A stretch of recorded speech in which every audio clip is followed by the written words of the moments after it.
Right, so now we have Cassie and Casey and Dixie, and we're going to do leg wrapping. We're specifically going to do standing wrap and a shipping wrap.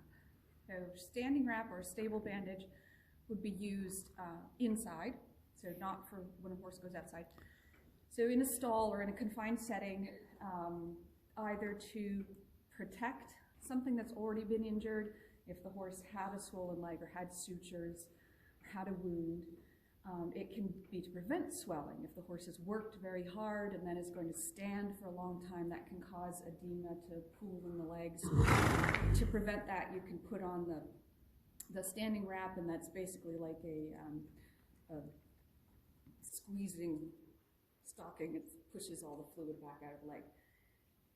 They can also be used as protection in a horse trailer, and that's going to be the shipping wrap. So shipping refers to putting the horse in the trailer and moving them from one place to another. And in the trailer, they have to shift their weight to keep their balance. The lower limbs are in danger of striking against each other and against the sides of the trailer. And there's no fat, there's no muscle on the leg to protect it.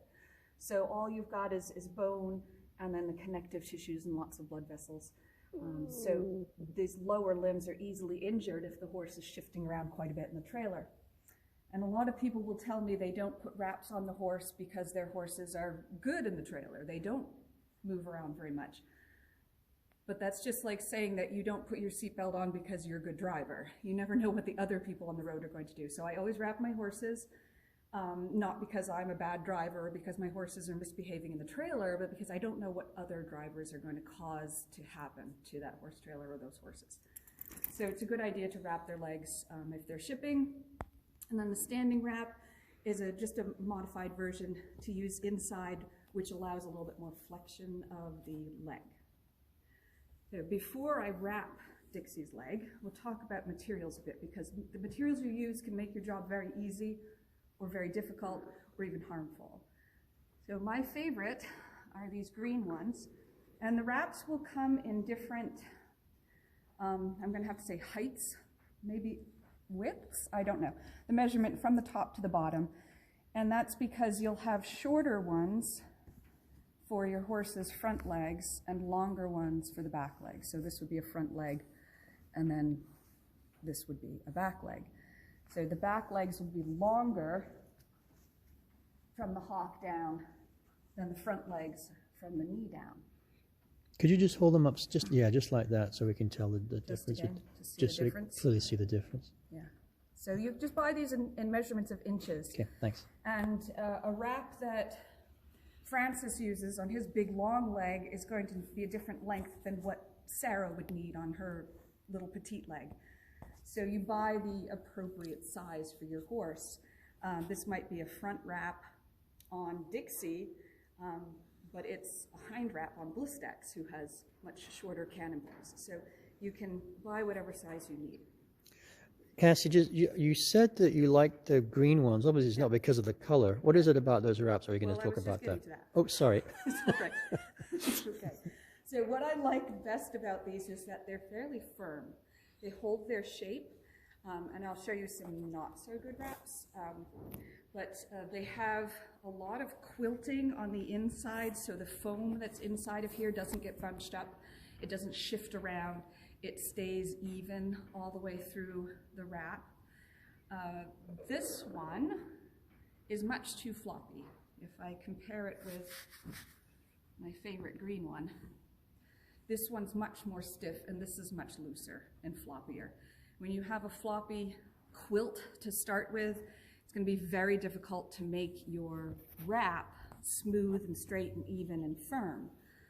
So if you start with a floppy quilt, you're going to be struggling to get your bandage correct. And without the quilting all the way through the material, the fiber in here, the foam or whatever's lining it becomes bunched up, especially after lots of washings. And then I have this thing, which is our better than nothing wrap. These are going to be quilts you might find under an exercise bandage to provide a little more protection from a a leg, but something this thin isn't going to be good to use overnight for 12 hours, excuse me, because it's too thin and it's going to cause a lot of constriction from the bandage wrapping around it. So you need something that's thick. If you're going to leave this on overnight, which is what you probably would do with your standing wrap or your shipping wrap. Sorry, I'm not sick, I've just got dust in my throat. So you want something that's puffy and firm and smooth. Then the bandage that goes around the outside is also going to be important. This is a proper standing wrap bandage. It's thin and it's not very stretchy. It doesn't have a lot of give to it. It keeps its shape pretty well.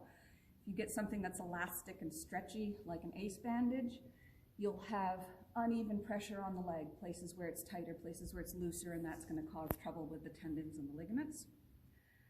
This thing is a polo wrap. This is used for riding, mainly. It's made of polar fleece. And this is an exercise bandage. In a pinch, you can use this around the standing quilt, but the problem with this is it's usually not long enough to get all the way around the quilt and fasten. They're meant to just go right on the horse's leg, so they're not as long as the standing wrap. And then before you begin wrapping, you've got to have your materials prepared. So here I have a properly rolled bandage and a not properly rolled bandage. So this one is going to be easy to deal with because it's rolled tightly and evenly, and this one has gone like a croissant, and it's floppy and it's loose. So making a correct, useful wrap on the horse is going to need to be smooth and even and firm, and if you start with a floppy thing, you can't get a wrap that's of any quality. So this will need to be re-rolled.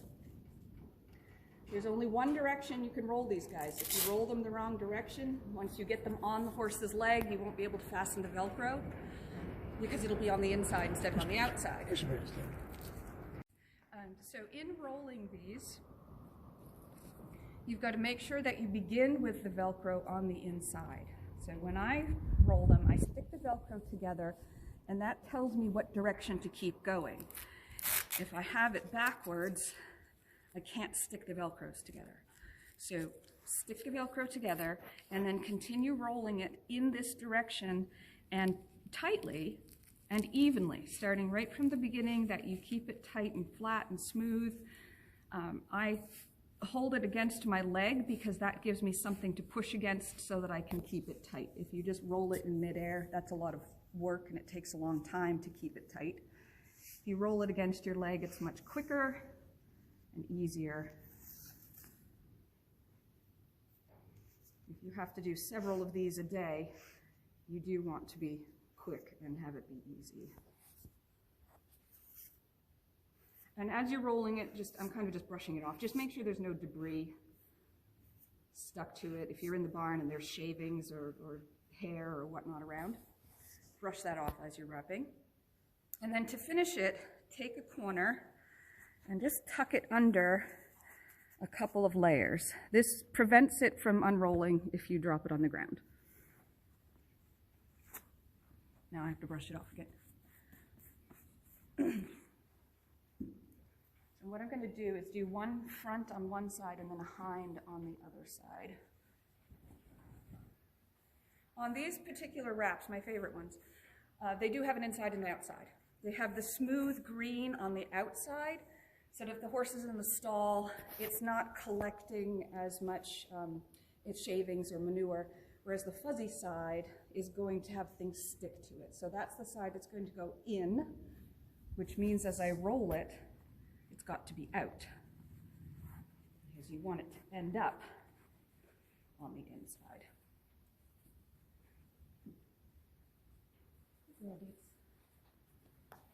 And some horses can be startled having a wrap put on the first time. It feels very strange on their legs. So if you've not done this with your horse before, you don't want to just crouch down and slap this thing on her leg. If she starts to thrash around, you can be hurt or she can be hurt. So You want to gradually come down, make sure she's okay with all the materials touching her. If at any point she starts to fuss and fight, it's better to just let go and not try to hang on to her. Dixie's been wrapped a million times, so she should be just fine. We are wrapping from below the knee, including the fetlock. Your quilt should be slightly longer than that distance. So my quilt comes to the middle of her knee and down to her pastern, which is ideal. That's a good length for her because we want a little bit of extra quilt at the top and at the bottom so that you don't get a pressure point from the edge of the quilt pressing right against the cannon bone or against the tendons. And you're going to center it in the center of the cannon bone. So you're looking for just this distance, find the middle of your wrap, and begin there. So I've got the middle of my wrap lined up with the middle of her cannon bone. Oops, see, that's why you tuck the corners in. There's a correct direction. Well, there's some controversy. Some people believe that there is not a correct direction to wrap the leg, whether you go to the left or to the right. I was taught that there is a distinct difference, so I will continue to use that just in case. I don't want to experiment and see if maybe it's okay to do wraps the other way around. So the way that I've been taught and the way that I always do my wraps is starting at the front of the leg, wrapping to the back, and then around the front again. So you begin this by folding the front edge of the quilt kind of into the grooves between the cannon bone and the flexor tendons on the inside of the leg. Dixie. So can you see it there? Yep. Okay. So what I don't want is to have the edge of this wrap pressing on an extensor tendon.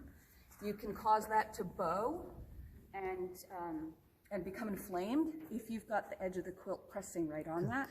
So you make sure you tuck this into the grooves. It makes it a lot easier to hold the wrap that way too because it's folded over. The other important thing is to make sure that you get your wrap smooth and tight. So the way that I've got my quilt roll, I have the flat part of the quilt against her leg. So this would be, despite being green or white, this would be wrong because now I've got the gapped part against her leg. I'm not going to be able to make my wrap smooth if I roll it that way. So this way would be correct. I have the closed side of the wrap against her leg. So just once more, this is wrong because of the gap here. I can't get the quilt right flat on her leg, whereas this way I can. If I can't get it flat to her leg, I'm not going to be able to keep it smooth. You're aiming to keep the middle of the wrap tight, so hold it by the middle. If you hold it by the top, you'll have constriction around the knee and the rest of the wrap is going to be a loose, bulging mess. So hold your quilt from the center, and as you go around the leg, you're pressing it right against the center of that cannon bone. So you can see how I've got a little dent there in the center. That's where my pressure is as I'm unrolling the quilt. You keep the edges lined up because you don't want to have uneven pressure points on the leg that can cause her damage. I should say pain or uncomfortableness. And you keep going just until you've run out of wrap. So I've not wrapped her entire knee in. If I'd covered her knee, she wouldn't be able to bend her knee. And I've only gone just to the bottom of the fetlock. So the coronet band is open and free. And this is a shipping wrap or a standing wrap? This is a standing wrap. Standing shipping wrap? wrap would cover the coronet band. Got it. Thank you. And your bandage has to begin the same way that you've begun the quilt, which means flat side against the leg. So this way is correct. Oops, sorry, Dixie. Here I've got the flat side of my roll going against the leg. This way will be incorrect. Not only will you not be able to get it tight enough, but you'll also end up with your Velcros on the wrong side if you unroll it the wrong direction. So in order to hold everything at the same time, you flip the end of your bandage underneath the quilt. That way you can hold both pieces of material. I'm going to start in the center of her leg, and then go down and then come back up again because I want my Velcro to finish at the top. As I'm unrolling this, oh, I should have got a contrasting color. Oh well, we'll make do. As I'm unrolling it, I'm going to make sure to overlap each layer evenly. So I'm not going to take a big gap down here and have these ones be close together. They've got to all be evenly spaced. And if I get wrinkles in the material, I'll straighten those as I go. Do not continue wrapping the wrinkles in because, again, uneven pressure. When you get to the fetlock, you're going to just, I don't know if you can see my, well, yeah, maybe from the back a little bit. We'll go around again.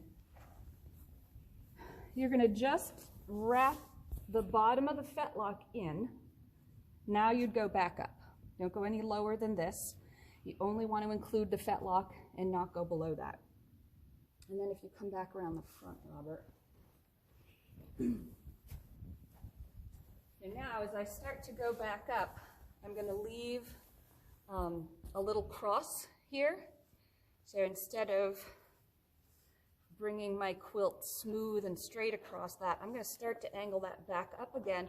This is going to allow her to flex that fetlock joint. If you make that edge straight, the bandage crumples a lot more. So if you can start to angle it from there, give her a little room to maneuver, your wrap will stay in place better. And then you time this so that you don't wrap the knee into the bandage. The quilt on the knee is fine because that's going to be flexible and it's going to fold. Don't put the bandage over the knee because then as she bends her knee, it's going to scrunch the whole bandage down. So the way that I know that this is correctly done is that it's firm.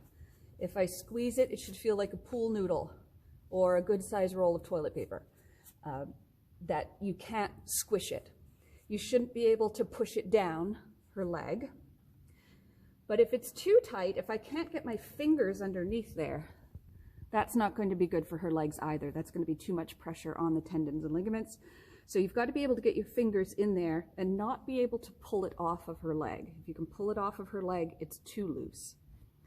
And I know that I've gone the right direction because my Velcro is coming across the front toward the outside. If you leave the Velcro lower, there's a good chance she can brush against it with the opposite leg and undo it. So you do need to finish with your Velcro at the top. If you get to the top and you've got a lot of bandage left over, don't go back down. Stay at the top and just do a couple extra wraps because you want to keep the Velcro up high where she's less likely to brush her legs together and undo it. Okay, so that's our finished standing wrap or stable bandage. And this will, the reason that we only wrap this area, that this is, we're going to leave her knee free, we're going to leave her cornet band free, is so that she can comfortably move around the stall and not have her leg bound up, assuming she doesn't have an injury, one of those areas. If you have a horse going outside with this bandage on, it's going to loosen up over time as she moves around. So she should be in an enclosed space where her movement's limited. And if she's injured, she's probably going to be confined anyway.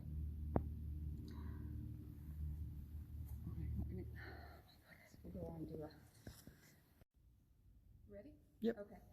Doing a hind leg, I am going to just take a minute and tie up her tail so that I don't have to keep pushing it out of the way. If she swishes it, it's not going to hit me in the face.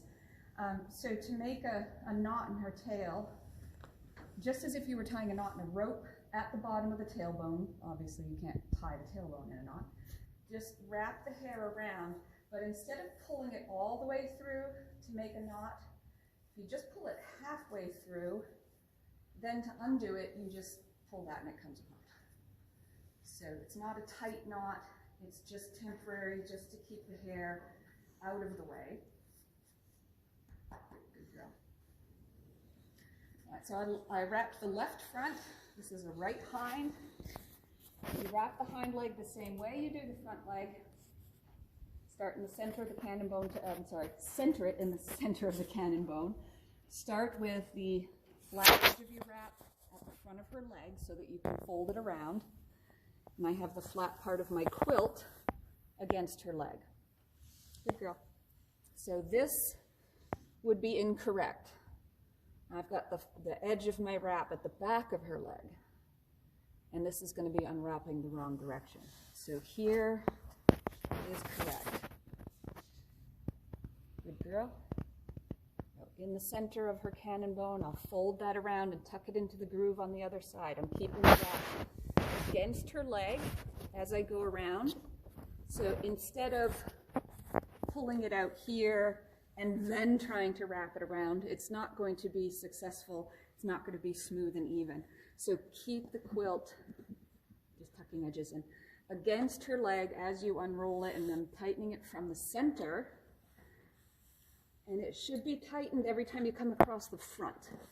So you squeeze it tightly as you're unrolling across the front, and then just let it come around the back. And I'll tuck the edge. Oh, you're going to see it best from there. Oh, okay, right. I think. Can you see my fingers on the inside? Can't see your feet. I feel around the other. Okay. Look at the other side.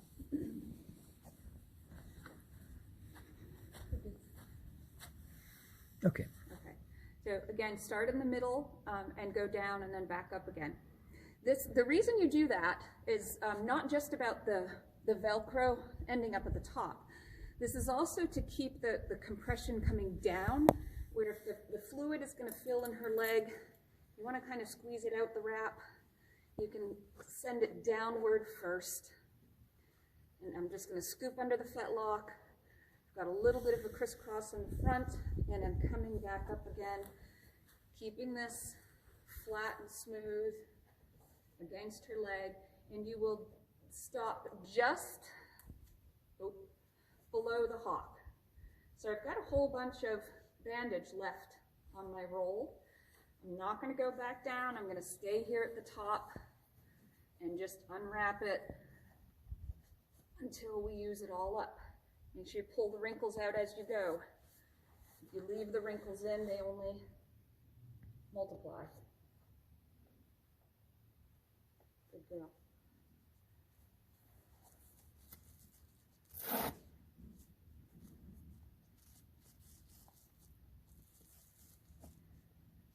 Right, so it's going the right direction because my Velcro is coming around the front and pointing to the back. And everything is tight and it's smooth. I can fit my fingers in, but not pull it away off her leg, and it doesn't scrunch down her leg if I push down on it.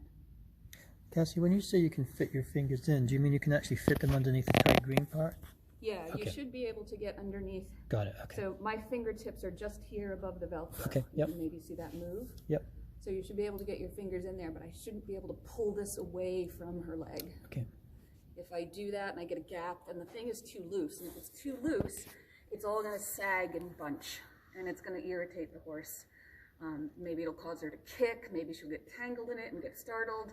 Or at the very least, it's not going to do its job of protecting her leg. Okay. All right, so I just want to say about unwrapping. Okay. And then I'll do a shipping wrap on the front. Okay. Okay. Are you ready? Yep. All right. So in undoing these, you don't try to roll it up as you're undoing it.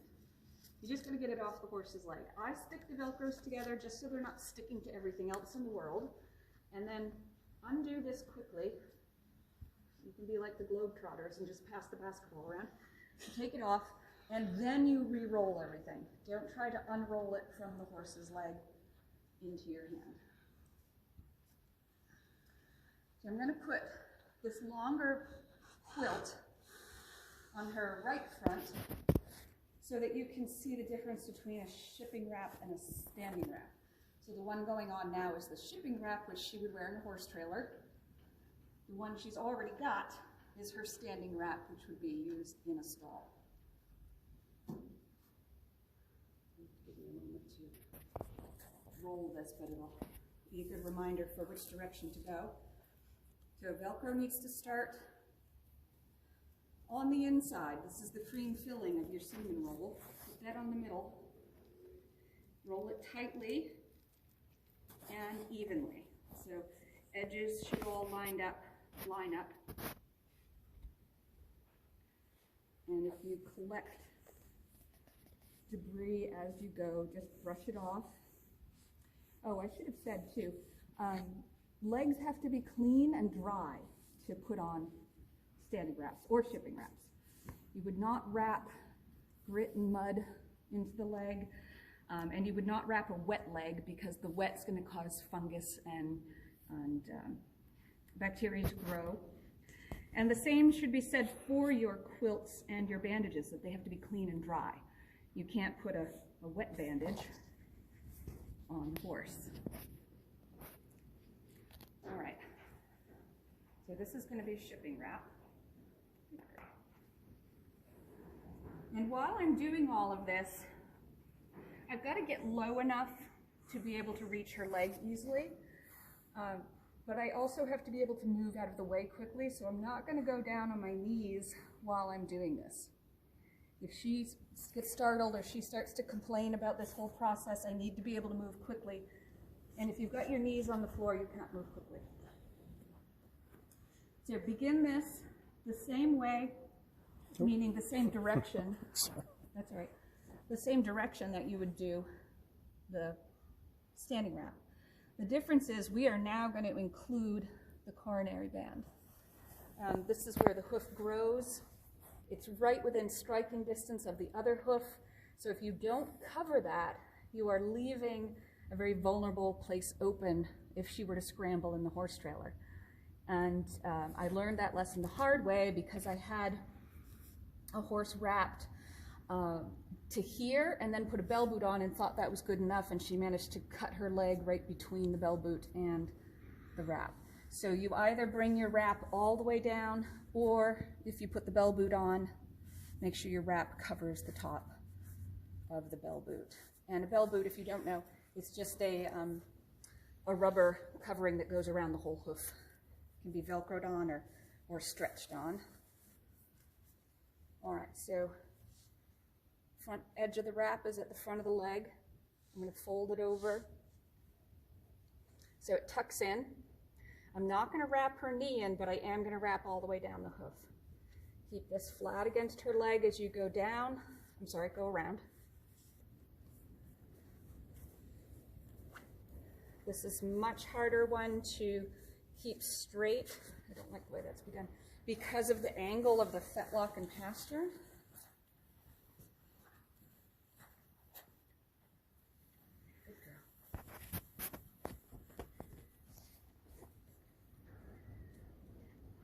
And I'm still keeping the center of it tight. I still want to get the middle part of this as snug as I can.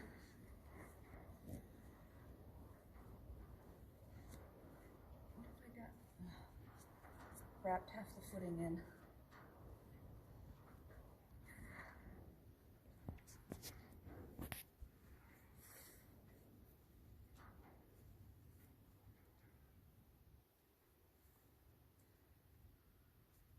And then you tuck the edge of the bandage underneath the quilt so you can hold both pieces.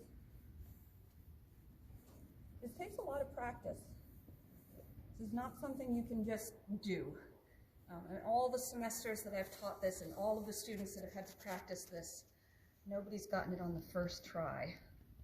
Not even people that have done it before. So now I'm going to go right down,